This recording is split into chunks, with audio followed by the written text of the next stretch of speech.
बिहार विधानसभा चुनाव की तारीख जैसे जैसे नजदीक आती जा रही, राजनीतिक पार्टियों का चुनाव प्रचार तेज होता जा रहा है। इसी कड़ी में बिहार के गोपालगंज पहुंचे एआईएम प्रमुख असदुद्दीन ओवैसी ने कहा कि मैं आप सबके बीच एक अहम मामला लेकर आया हूं।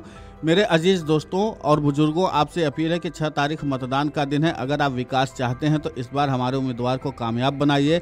याद रखिए, पहले भी आपने बहादुरी से मजलिस के उम्मीदवार के पक्ष में वोट दिया था, उसके लिए मैं आपका शुक्रगुजार हूं। लेकिन इसी के साथ एआईएम प्रमुख असदुद्दीन ओवैसी ने कई मुद्दों पर सरकार को निशाने पर लिया है। क्या कुछ कहा है असदुद्दीन ओवैसी ने, आप खुद सुने उन्हीं की जुबानी। आप अपना एक और मजलिस के इंतखाबी निशान पतंग छाप पर बटन दबाकर आप अपने इत्तेहाद का सबूत दीजिए, अपने सियासी शऊर का सबूत दीजिए। और गोपालगंज विधानसभा में अगर आप विकास चाहते हैं तो यकीनन आपको यहां से एमआईएम पार्टी के उम्मीदवार को कामयाब और कामरान करना है।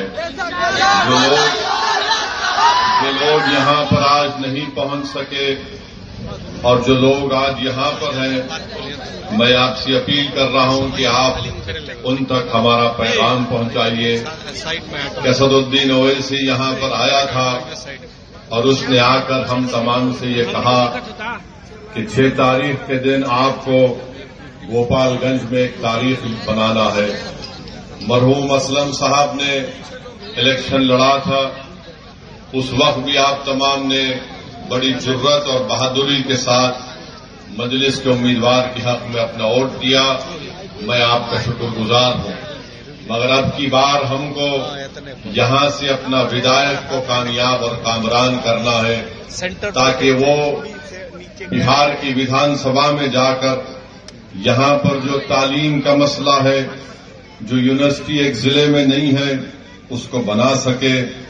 यहां पर अस्पताल नाम का तो है, मगर यहां पर डॉक्टर और दवाएं नहीं मिलती है। यहां का नौजवान बेरोजगार है, उसका मुकद्दर बेरोजगारी बना दिया गया है।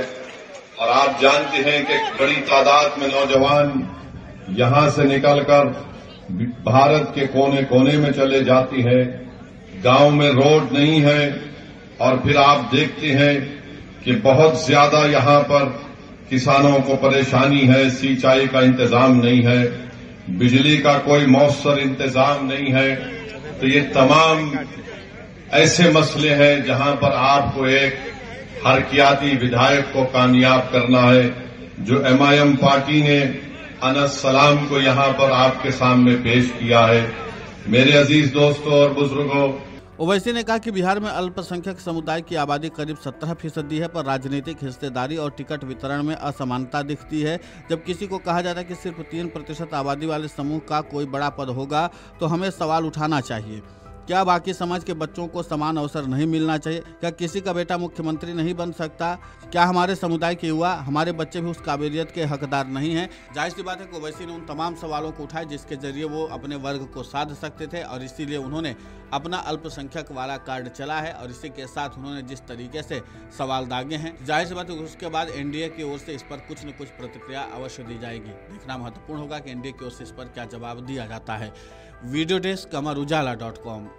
अगर आप ये वीडियो YouTube पर देख रहे हैं तो हमारे चैनल को सब्सक्राइब कर बेल आइकन दबाएं, और Facebook पर देख रहे हैं तो हमारे पेज को लाइक करें।